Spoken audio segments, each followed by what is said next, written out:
ನಮಸ್ಕಾರ. ಈ ಒಂದು ವೃಶ್ಚಿಕ ರಾಶಿಗೆ ಸಂಬಂಧಪಟ್ಟಂತೆ ನಾವು ಹೇಳೋದಾದರೆ ಈ ಒಂದು 2026 ಜನವರಿ 26 ನಂತರ ನಡೆಯುವ ಘಟನೆಗಳ ಬಗ್ಗೆ ನಾವು ನೋಡೋದಾದರೆ ವೃಶ್ಚಿಕ ರಾಶಿಯಲ್ಲಿ ಹೆಚ್ಚು ಗ್ರಹಗಳು 3ನೇ ಮನೆಯಲ್ಲಿ ಇರುವಂಥದ್ದು ಅನವಶ್ಯಕ ಓಡಾಟ, ತಿರುಗಾಟ. ಆ ತಿರುಗಾಟದಿಂದ ನಿಮಗೆ ಲಾಭವೂ ಇರುತ್ತೆ, ನಷ್ಟವೂ ಇರುತ್ತೆ. ಅಣ್ಣ ತಮ್ಮಂದ್ರ ಮಧ್ಯೆ ಕಿರಿಕಿರಿ, ಆಸ್ತಿ ವಿಚಾರವಾಗಿ, ಬೇರೆ ವಿಚಾರವಾಗಿ ನೋವುಗಳು, ಟೆನ್ಷನ್ಗಳು ಕ್ರಿಯೇಟ್ ಆಗೋ ಸಾಧ್ಯತೆಗಳು ಹೆಚ್ಚಾಗಿರುತ್ತೆ. 3ನೇ ಮನೆ ಬಹಳ ಕೆಟ್ಟದೇನಲ್ಲ.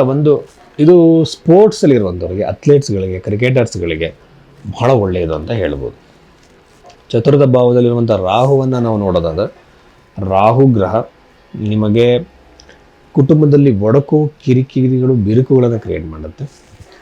ಬಟ್ ಯಾವುದೋ ಒಂದು ರೂಪದಲ್ಲಿ ಪಿತ್ರಾರ್ಜಿತವಾಗಿ ಆಗಿರ್ಬೋದು, ಇನ್ನೊಂದು ರೂಪದಲ್ಲಿ ಆಗಿರ್ಬೋದು, ನಿಮಗೆ ಸಡನ್ನಾಗಿ ಪ್ರಾಪರ್ಟಿನ ತಂದು ಕೊಡುವಂಥ ಸಾಧ್ಯತೆಗಳು ಹೆಚ್ಚಾಗಿರುತ್ತೆ. ಪಂಚಮ ಸ್ಥಾನವನ್ನು ನೋಡಿದ್ರೆ ಮಕ್ಕಳಿಂದ ನೋವು, ಕಿರಿಕಿರಿಗಳು ಕ್ರಿಯೇಟ್ ಆದರೂ ಸಹ ಮಕ್ಕಳು ಏಳಿಗೆಯನ್ನು ಪಡೀತಾರೆ, ಅಭಿವೃದ್ಧಿನ ಪಡೀತಾರೆ. ಈ ಟೈಮ್ ಪೀರಿಯಡಲ್ಲಿ, ಈ ವಾರದಲ್ಲೇ ಕೆಲವರು ಹೇಳ್ತಿದ್ದಾರೆ, ಸರ್ ನನ್ನ ಮಗ ಫಾರಿನಲ್ಲಿದ್ದಾನೆ, ಏನೋ ಕೆಲಸ ಮಾಡ್ತಿದ್ದಾನೆ, ಬಟ್ ಒಳ್ಳೆ ಜಾಬ್ ಸಿಗ್ತಿಲ್ಲ ಅಂತ. ಅಂಥವ್ರಿಗೆಲ್ಲ ಕೂಡ ಶುಭ ಸಮಾಚಾರ ಸಿಗೋ ಸಾಧ್ಯತೆ ಇದೆ. 6ನೇ ಮನೆ ನೋಡಿದಾಗ ನನಗೇನು ಆರೋಗ್ಯದ ಸಮಸ್ಯೆಗಳು ಕಾಣಲ್ಲ, ಬಟ್ ಸಣ್ಣ ಪ್ರಮಾಣದಷ್ಟೇ, ಮೇಜರ್ ಹೆಲ್ತ್ ಇಶ್ಯೂಸ್ಗಳು ಯಾವುದೂ ಇಲ್ಲ. ಸಪ್ತಮ ಭಾವವನ್ನು ನೋಡಿದ್ರೆ ವಿವಾಹದ ಸಾಧ್ಯತೆಗಳು ಇದೆ, ಖಂಡಿತವಾಗಲಿದೆ. ಒಳ್ಳೆಯ ಸಂಬಂಧ ಬರೋ ಸಾಧ್ಯತೆ, ಮದುವೆ ಆಗೋ ಸಾಧ್ಯತೆ, ಎಂಗೇಜ್ಮೆಂಟ್ ಆಗೋ ಸಾಧ್ಯತೆಗಳಿದೆ ಅಂತ ಭಯಪಡುವಂತಹ, ಟೆನ್ಷನ್ ಪಡುವಂತಹ ಯಾವುದೇ ಕಾಂಬಿನೇಷನ್ಸು ಇಲ್ಲ. ಅಷ್ಟಮ ಭಾವದಲ್ಲಿ ಕೂಡ ಗುರುಗ್ರಹ ಇರೋದ್ರಿಂದ ಆಯುಷ್ಯದಲ್ಲಿ, ಆರೋಗ್ಯದಲ್ಲಿ ಉತ್ತಮವಾಗಿರುತ್ತೆ. ಮತ್ತು ಕೆಲವರಿಗೆ ಅನ್ಎಕ್ಸ್ಪೆಕ್ಟೆಡ್ ಆಗಿ ಪ್ರಾಪರ್ಟಿ ಪ್ರಾಪ್ತಿಯಾಗುವಂಥದ್ದು ಇವೆಲ್ಲ ಚೆನ್ನಾಗಿದೆ ಅಂತ ಹೇಳ್ಬೋದು.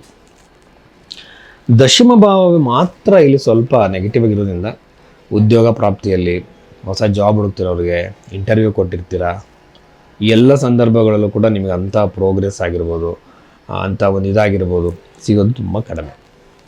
ಅಂದರೆ ಜಾಬಲ್ಲಿ ಪ್ರೋಗ್ರೆಸ್ಸೇ ಇಲ್ವಾ ಅಂತಂದರೆ ಪ್ರೋಗ್ರೆಸ್ ಇದೆ ಖಂಡಿತವಾಗ್ಲೂ, ಬಟ್ ನೀವು ಯೂಶ್ವಲಾಗಿ ನಿಮಗೆ ಬೇಕಾಗಿರುವಂತಹ ಸಕ್ಸಸ್ಸು ಅದ್ರಲ್ಲಿ ಸಿಗೋಲ್ಲ.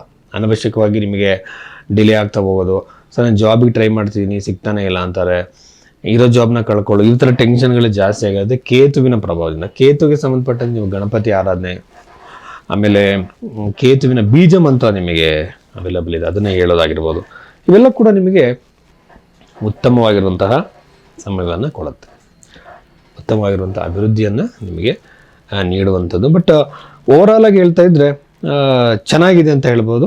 ನೆಮ್ಮದಿಯಾಗಿರುವಂಥ ಆರಾಮದಾಯಕ ಜೀವನ ಈ ವಾರದಲ್ಲಿ ನಿಮಗೆ ಲಭ್ಯವಾಗುತ್ತೆ. ಓಕೆನಾ?